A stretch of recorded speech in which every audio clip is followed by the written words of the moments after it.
Our third and final example problem features a parallel combination of two fixed elements, one of which is a 240 ohm resistor, the second an ideal 800 millihenry inductor assumed to have no internal resistance. These two elements are fixed in magnitude and grouped together as a load.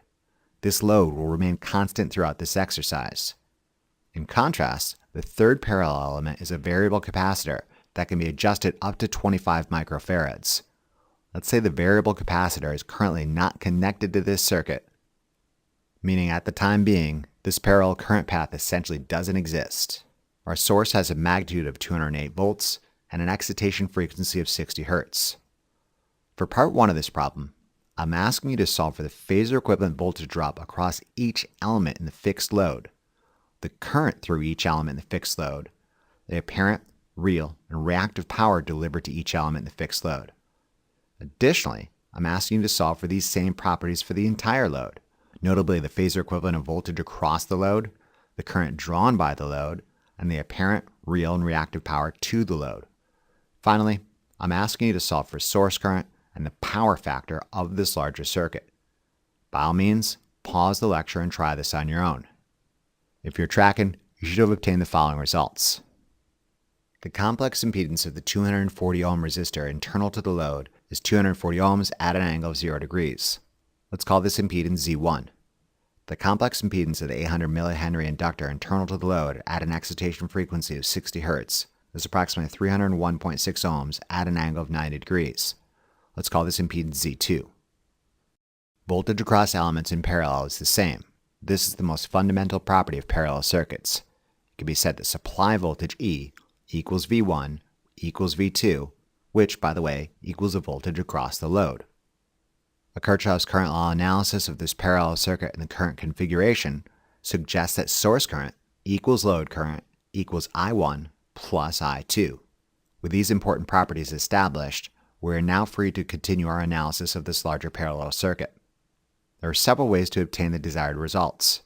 Perhaps the easiest and most direct means of doing so is through the use of Ohm's law, followed by subsequent Kirchhoff's current law analysis. Ohm's law suggests that the current through Z1 equals 866.7 milliamperes at an angle of 0 degrees.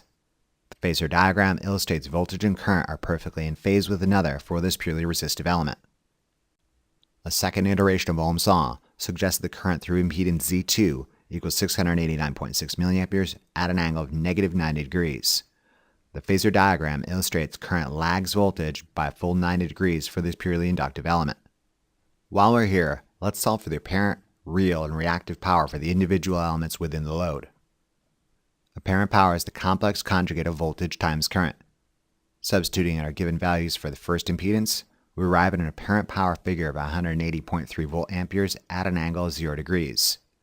Resolving this into its real and reactive components demonstrates the resistive portion of the load is directing 180.3 watts towards real power and 0 bars towards a reactive interchange. This is to be anticipated given the entirely resistive nature of this particular element. Given there exists no phase shift between voltage and current, all of apparent power will be directed towards real power. Let's now examine the second element internal to the load. Apparent power is the complex conjugate of voltage times current. Substituting our given values, we arrive at an apparent power figure of 143.5 volt amperes at an angle of 90 degrees. Resolving this into its real and reactive components demonstrates the inductive portion of the load is directing 0 watts towards real power and 143.5 bars towards a reactive interchange. This is to be anticipated given the entirely reactive nature of an inductor. Now let's solve for these same properties for the complete load. There's a couple of techniques to do so. First, given the complete load is a parallel combination of two elements, one could summate properties for the individual elements. For example, Kirchhoff's current law demonstrates that current drawn by the load is the sum of the current drawn by the resistive portion of the fixed load plus the current drawn by the inductive portion of the fixed load. Substituting in our given values yields a current draw of roughly 1.1 amps at an angle of negative 38.5 degrees. Similarly, apparent power to the load is the summation of the apparent power of the resistive portion of the fixed load plus the apparent power of the inductive portion of the fixed load. Substituting at our given values yields an apparent power figure of roughly 230.4 volt amperes at an angle of 38.5 degrees. Resolving this into its real and reactive components demonstrates the load is directing 180.3 watts towards real power and 143.5 VARs towards a reactive interchange. As one might expect, the real portion of the load is that consumed by the resistor, and the reactive portion of the load is that consumed by the inductor. Alternative methods of calculating load properties exist, and we can use these methods to check our previous work. One means of doing so is lumping the individual elements within the fixed load as a combined parallel impedance. A parallel combination of Z1 and Z2 yields a load impedance of roughly 187.8 ohms at an angle of 38.5 degrees. Ohm's law demonstrates the load will draw roughly 1.1 amps at an angle of negative 38.5 degrees. The power equation demonstrates the load will experience 230.4 volt amperes of apparent power at an angle of 38.5 degrees. Resolving this into its real and reactive components demonstrates the load is directing 180.3 watts towards real power and 143.5 VARs towards a reactive interchange. These values support our earlier calculations. I've got a reasonable degree of confidence our voltage, current, and power calculations are correct. Finally, given the source is supplying 230 volt amperes of apparent power, and the load is consuming 180.3 watts of real power, it can be demonstrated that this larger circuit has a lagging power factor of 0.78, where the lagging power factor indicates source current lags supply voltage. Let's now move on to part 2 of this problem and illustrate the effect of including a variable capacitor in this parallel circuit. You recall that the polarity of reactive power for capacitors is opposite of that of inductors. As such, we might expect the negative VARs of the capacitor to moderate the influence of the positive VARs of the inductive portion of the load. As a result, total apparent power might shift towards the real horizontal x dimension. At a certain point, we might even find an occasion in which the reactive VARs consumed by the inductor to perfectly balance that supplied by the capacitor, such that all of total apparent power will be directed towards the real horizontal x dimension. This technique is known as power factor correction. We'll examine power factor correction in greater detail in later lectures. However, here's a basic primer on the subject. A power factor corrected circuit is one in which the reactive power of a fixed load is counteracted by an equal yet opposite variable reactive element, such that all of total apparent power is directed towards real power and none of it towards a reactive interchange. To say no apparent power is directed towards a reactive interchange is somewhat of a lie. In reality, there will be a continuous, equal, yet opposite exchange of reactive power between the two reactive elements. However, quite like positive and negative, yin and yang, or fire and water, they balance each other out, such that in summation there appears to be no total reactive power. Conceptually, you might think of a power factor corrected circuit in the following fashion. Given current leads voltage for capacitors by 90 degrees and current lags voltage for inductors also by 90 degrees, there would be a relative phase shift of 180 degrees between them.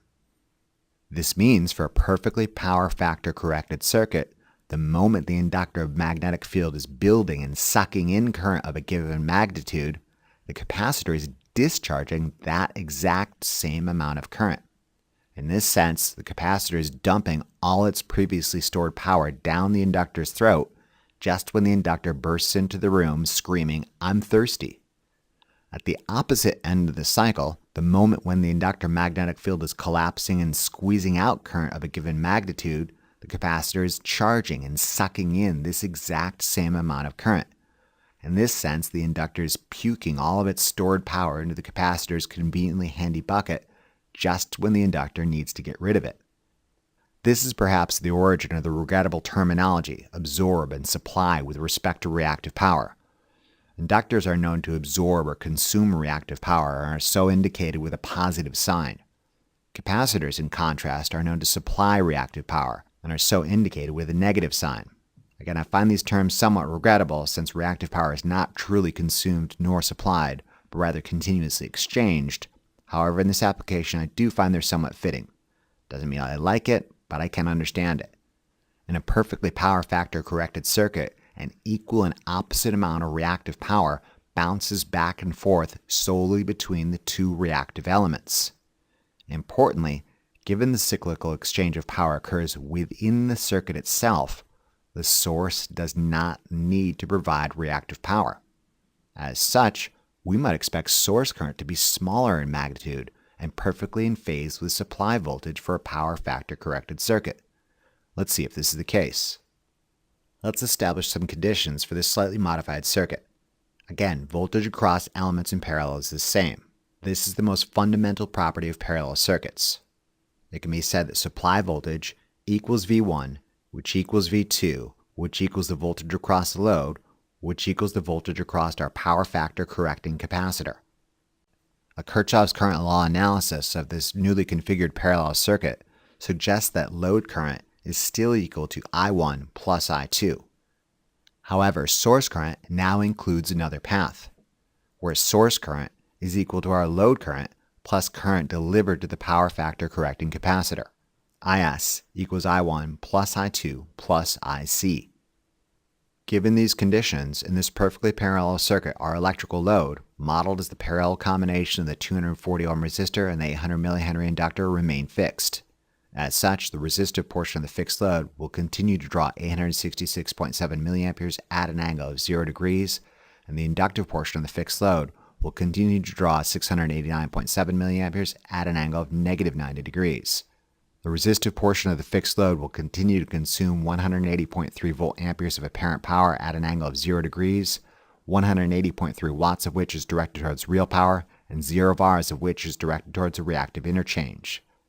The inductive portion of the fixed load will continue to consume 143.5 volt amperes of apparent power at an angle of 90 degrees, 0 watts of which is directed towards real power, and positive 143.5 VARs of which is directed towards a reactive interchange. In summation, the fixed load will continue to draw roughly 1.1 amps at an angle of negative 38.5 degrees and consume 230.4 volt amperes of apparent power at an angle of 38.5 degrees, 180.3 watts of which is directed towards real power, and 143.5 VARs of which is directed towards a reactive interchange.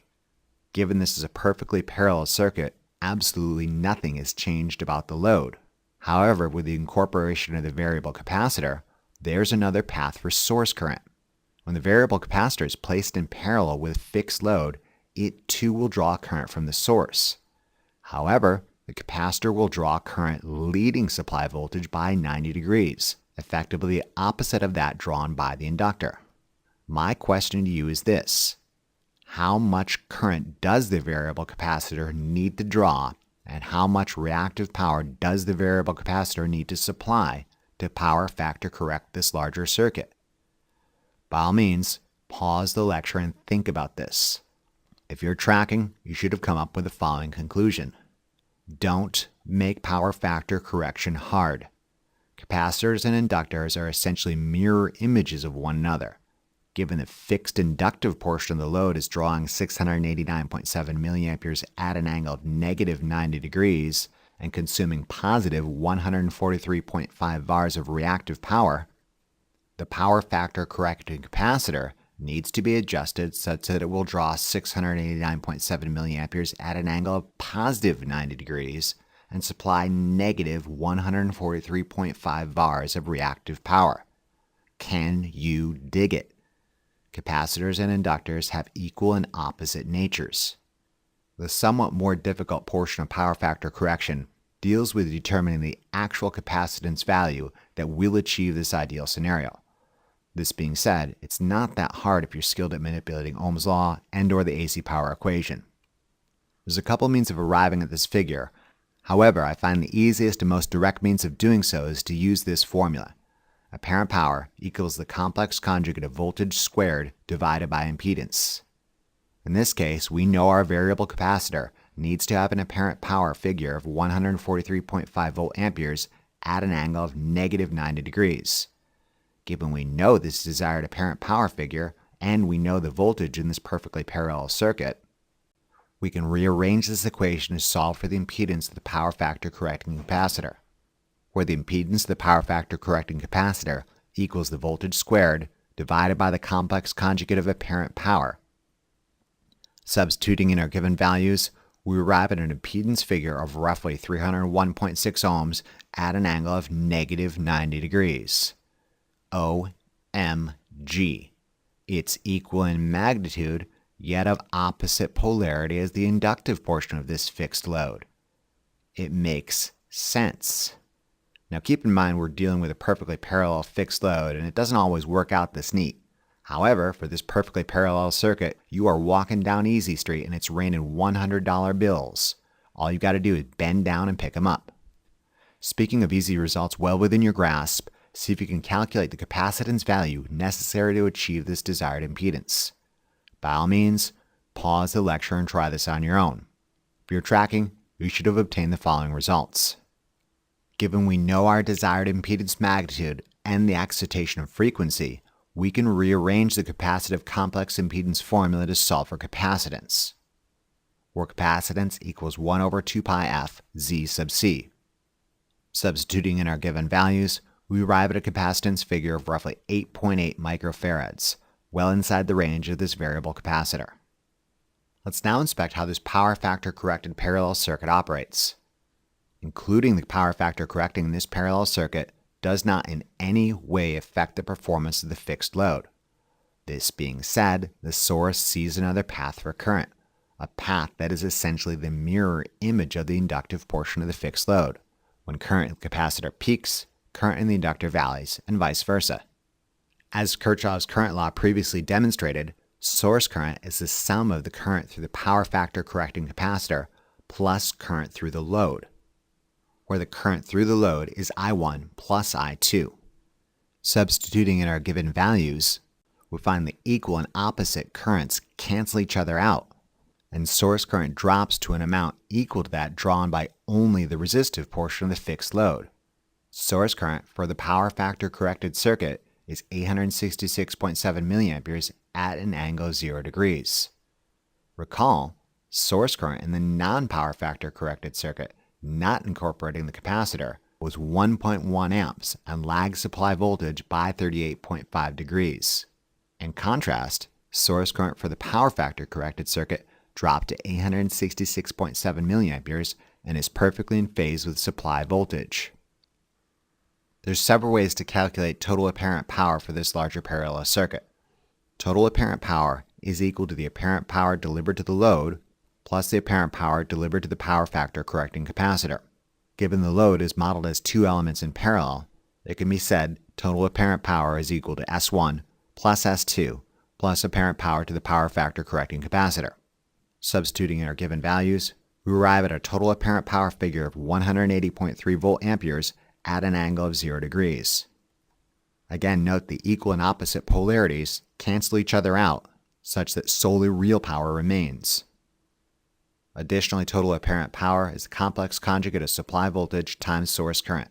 Substituting in our given values, we again obtain an apparent power figure of 180.3 volt amperes at an angle of 0 degrees. Resolving this into its real and reactive components demonstrates total real power is 180.3 watts, and total reactive power is 0 vars. Is it really 0 vars? No, it's not. The inductive portion of the fixed load really is consuming positive 143.5 vars, and the power factor correcting capacitor really is supplying negative 143.5 vars. The deal is they're juggling reactive power back and forth with each other, and the source stays out of it. That's the point. Power factor correction balances reactive power within the circuit such that the source isn't supplying reactive power. As such, source current drops and appears to be in phase with supply voltage. Here's the important part, and the single feature of power factor correction I find so endlessly fascinating. Even though source current dropped and appears to be in phase with supply voltage, the load still draws the required amount of current and still receives the right amount of reactive power to continue to function as desired. Note the fixed load still draws roughly 1.1 amps at an angle of negative 38.5 degrees and still experiences 230.4 volt amperes of apparent power at an angle of 38.5 degrees, 180.3 watts of which is directed towards real power and positive 143.5 vars of which is directed towards a reactive interchange. With a perfectly power factor corrected circuit, you get the same output for less source current. Now, given that the source is providing 180.3 volt amperes of apparent power, it can be said that the larger power factor corrected circuit now has a power factor of 180.3 over 180.3, or 1. We know in reality there's an ongoing equal and opposite exchange of 143.5 bars of reactive power between the power factor correcting capacitor and the inductive portion of the fixed load, but don't tell the source that. This reactive power cyclically sloshes back and forth within the circuit and doesn't require any help from the source. As an application of power factor correction, consider motors and transformers, both of which are electrical devices that operate using magnetic principles and as such necessitate the continuous consumption of reactive power. Reactive power isn't really put towards actual work, however, it must be there to generate the magnetic field essential to these devices' operation. By power factor correcting a motor, you're essentially tricking the source into supplying less source current, yet you continue to get the same amount of real power out of it. Is this fascinating or what? We'll examine power factor correction in greater detail in later lectures. Until then, this concludes this lecture. In conclusion, this lecture examines several illustrated examples of power distribution within parallel AC circuits. Additionally, we quickly examine power factor correction within parallel AC circuits. Remember to review these concepts as often as you need to really drive it home. Imagine how well lab will go if you know what you're doing. Thank you very much for your attention and interest, and we'll see you again during the next lecture of our series. Remember to tell your Lazy Lab partner about this resource, and be sure to check out the Big Bad Tech channel for additional resources and updates.